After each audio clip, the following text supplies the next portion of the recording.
Salut l'ami, si tu penses qu'il faut réduire tes sucres pour maigrir, dans cette vidéo je vais te montrer que c'est faux. Mais avant, si tu ne sais pas déjà fait, inscris-toi sur la page YouTube en cliquant sur le petit onglet juste dans le coin, ou sinon dans la description juste en dessous, tu verras le lien de la meilleure cyclosportive qui te permettra d'avoir accès à un bonus gratuit. Alors maintenant, on va voir pourquoi il faut manger les sucres pour maigrir.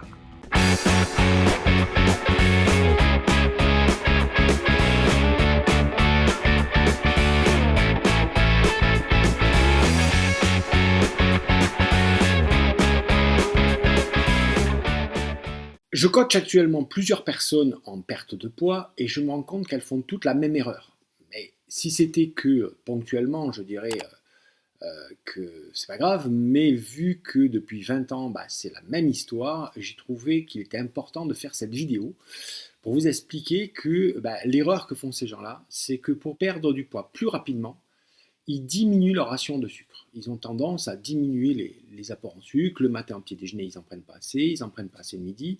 Ils n'en prennent pas assez le soir et ils ne font pas de collation.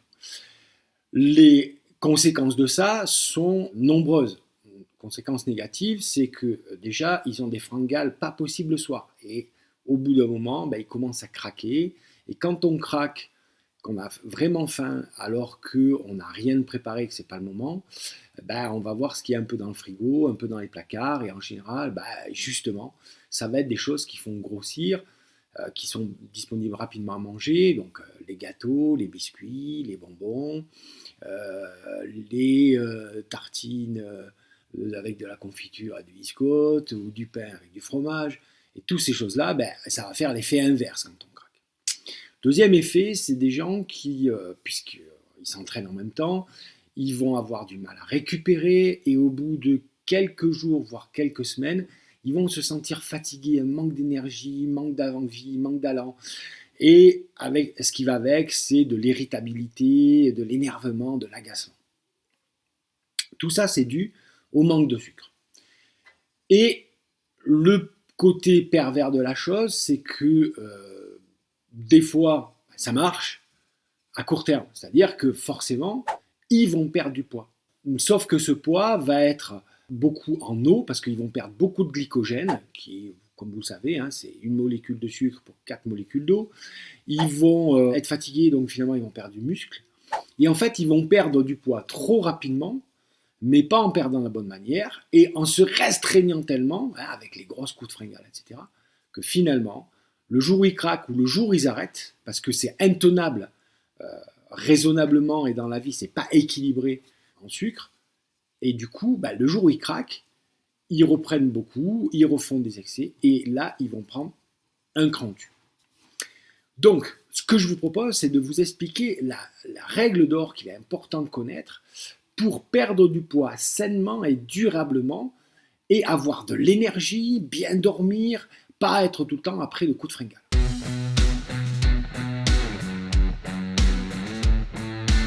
On va prendre deux cas. Le cas, alors on considère que vous êtes quand même quelqu'un de sportif, c'est-à-dire vous faites du sport au moins 3 fois par semaine. D'accord ? Ce que je dis là n'est pas valable pour quelqu'un qui est totalement sédentaire, qui ne ferait pas de sport. Les jours où vous ne faites pas de sport, votre organisme a besoin de 4 grammes de sucre par kilo de poids. 4 grammes de sucre par kilo de poids. Et le jour où vous faites du sport, selon les séances, la durée des séances et l'intensité, vous avez besoin de 4 à 8 grammes de sucre par kilo de poids et par jour.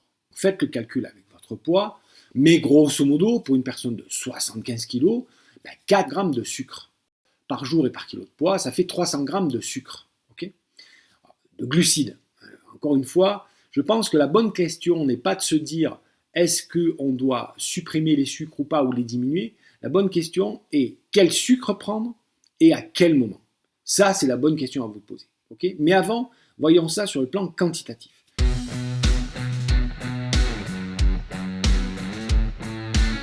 Sur le plan quantitatif, vous avez besoin de 4 grammes de glucides par kilo de poids, donc 300 grammes pour une personne de 75 kg, les jours où elle ne fait pas de sport. 300 grammes de glucides, c'est pas 300 grammes de pâtes. Les pâtes, c'est 70% de glucides pour 100 grammes, donc vous faites le calcul. Pour avoir 300 grammes de glucides, il faut prendre plus de 300 grammes de pâtes. Il faut prendre presque 400 grammes de pâtes dans la journée. Ok, alors évidemment, vous n'allez pas manger que des pâtes. Vous allez manger du riz, vous allez manger du quinoa. Le matin, vous allez prendre des céréales ou des biscottes ou du pain complet, du pain de seigle, des choses comme ça, d'accord? Et ça, vous faites attention dans la journée de bien le répartir. Okay, donc, grosso modo, on va dire c'est 400 grammes de produits céréaliers par jour où vous ne faites pas de sport. Si vous prenez déjà 100 grammes au petit déjeuner, 100 grammes au midi, 100 grammes le soir, vous voyez qu'il va manquer 100 grammes. Alors, soit vous prenez un peu plus de 100 grammes, 120, 130 grammes, de manière à faire les 400 grammes, soit vous prenez une collation, même les jours où vous ne faites pas de sport. Si vous ne prenez pas ces 400 grammes dans la journée, d'accord, vous prenez que 300 grammes, qu'est-ce qui va se passer?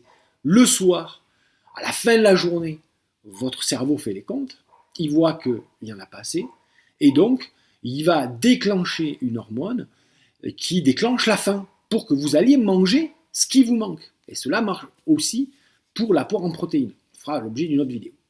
Okay, et ce qui explique les gros coups de fringale que vous avez. Le soir, vous avez fini de manger. Au bout d'un moment, vous avez fini votre repas. Donc, le cerveau a le message que vous avez fini votre repas. Et une demi-heure, une heure après, pas tard, vous avez une grosse fringale. Pourquoi? Parce que vous n'avez pas assez mangé de macronutriments. Et votre organisme le sait. Encore pire, les jours où vous avez fait du sport, d'accord?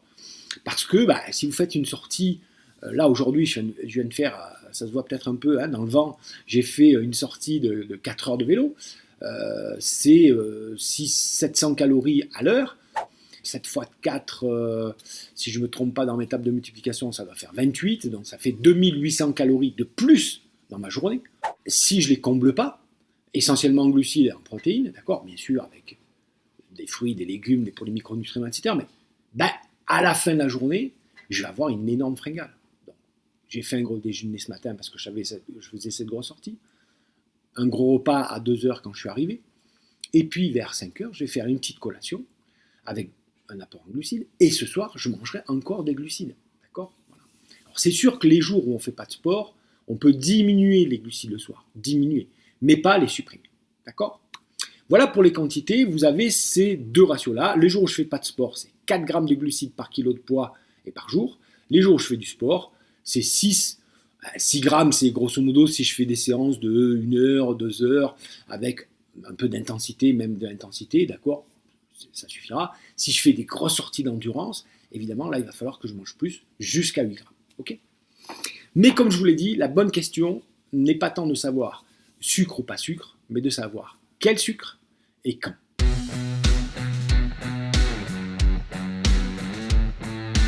Donc sur les sucres, vous l'avez compris, ce sont les sucres lents.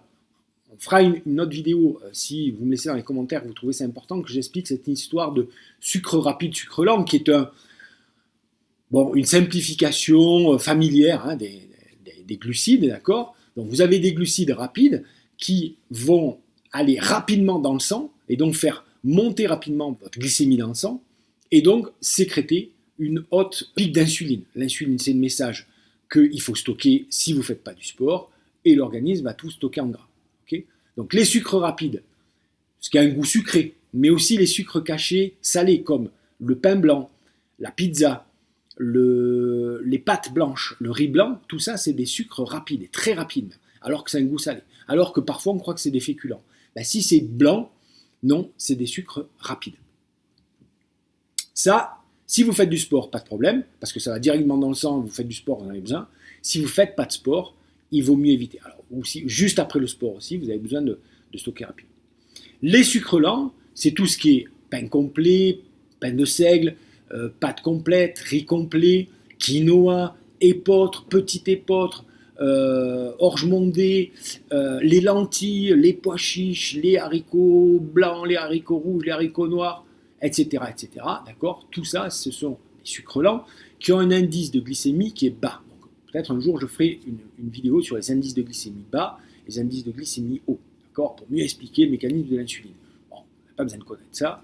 Ce qui est important, c'est que donc, vous ne devez pas diminuer vos glucides, votre apport en glucides, et notamment en sucre lent, vous devez bien avoir vos 4 grammes pour les jours où vous ne faites pas de sport et vos 6 à 8 grammes pour les jours où vous faites du sport, avec des glucides lents, d'accord, des féculents notamment, etc. Okay, ça, vous ne devez surtout pas le diminuer, sinon fatigue, irritation, fringale le soir, etc. Et surtout, effet yo-yo, vous allez perdre du poids, mais vous allez reprendre derrière.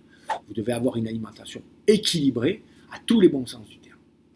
Et le camp qui est fondamental, d'accord, c'est que prendre des sucres rapides pendant et juste après le sport, c'est très bon. Donc, vos petites gourmandises, vos gâteries, hein, d'accord, votre gâteau, votre chocolat, vos biscuits, vos je ne sais pas quoi, vos tartines, etc. Même un peu gras, allez, allons-y, faisons plaisir. Pendant et après le sport, c'est le moment de se faire plaisir. Mais en dehors, non. En dehors, non, si vous êtes en période où vous voulez vous affûter, il faut arrêter. Ça, c'est clair, ce n'est pas des bonnes choses. C'est-à-dire que les soirées entre potes où on va prendre de l'alcool, des biscuits apéro, les biscuits apéro, c'est une bombe à sucre, d'accord, et un bon repas derrière, et puis éventuellement à la fin du bon repas, un bon dessert, voire 2 bons desserts, ce genre d'écart-là, en période d'affûtage, il ne faut pas le faire. Dans la vie quotidienne, vous le faites une fois par semaine, c'est pas très très grave. Ok, en période d'affûtage, on va éviter. Donc, qu'est-ce qu'on peut faire pour éviter ces trucs-là? Il faut dire, voilà, pendant 3-4 semaines, les gars, moi, je prépare un truc, je suis désolé, je vais venir à la soirée, moi, j'ai fait ça toute ma vie, d'accord, voilà, c'est-à-dire que je vais venir à ma soirée, je vais pas prendre de l'alcool, je vais prendre un jus de fruits, je vais prendre un verre d'eau, un petit sirop, un petit machin, etc., d'accord? Quand je dis un jus de fruits, c'est un jus de fruits frais, sinon si c'est une bombe à sucre, pareil, d'accord? Voilà, éventuellement, je le fais, je mange pas mal avant d'aller à l'apéro, comme ça, j'ai pas envie de me goinfrer sur les biscuits apéro, etc., voilà, et ça, les gens ne le voient pas, que vous picorez juste 2 trucs par politesse, mais c'est tout, voilà. Et puis au repas, du coup, vous mangez normalement. Et puis, voilà. Et puis, une petite part de dessert s'il faut. Mais pas trop d'en faut. En expliquant, là, voilà, c'est juste 3-4 semaines. Mais bon, voilà, j'ai une course importante. Vous comprenez, je veux m'affûter. Bon, la plupart des gens le comprennent. OK. Les autres repas, c'est-à-dire matin, midi, collation et soir, sucre lent. D'accord. Donc, trouvez vos féculents, vos glucides lents. D'accord. Regardez bien les étiquettes. D'accord, souvent c'est indiqué, pour avoir votre glucide. Voilà. J'espère que vous avez bien compris que diminuer les glucides, voire supprimer les glucides quand on perd du poids, en fait, c'est une énorme connerie. C'est un peu contre-intuitif par rapport à ce qu'on entend partout en ce moment. Alors, c'est pas complètement idiot, mais c'est un peu simpliste et extrémiste par rapport à ce qu'il faut faire. C'est-à-dire que il faut du discernement et de l'équilibre, c'est-à-dire oui, on prend des sucres pendant l'effort et juste après. En dehors, oui, on a besoin de glucides pour se recharger, avoir de l'énergie, pouvoir encaisser les séances suivantes et pour avoir l'énergie pour notre vie quotidienne. C'est indispensable. Et voilà, comme d'habitude, si cette vidéo t'a plu, pense à cliquer sur j'aime et à la partager à tes amis. Et bien sûr, si tu as des questions, laisse-moi des commentaires juste en dessous. Allez, à toi de jouer!